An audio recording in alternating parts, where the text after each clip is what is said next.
আজকে আমি চলে গেছিলাম একটা ঘরোয়া নেমন্তন্ন বাড়িতে। আমার মাসির মেয়ের জন্মদিন ছিল, সেই জন্য মাসি পুরো নিজে হাতে পুরো রান্না বান্না করেছিল।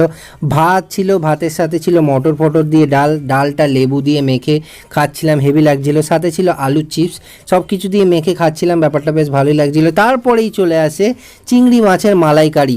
বেসিক্যালি আমার বড় চিংড়ির থেকে ছোট চিংড়ি খেতে বেশি ভালো লাগে। কুচো চিংড়ি বলুন, এমনি ছোট ছোট সাইজের যে চিংড়ি হয় যেগুলো আলু পটলের তরকারিতে দেয়। কারণ বড় চিংড়িতে এই যে খোলা ছাড়ানোটা না, এটা একটা যুদ্ধ।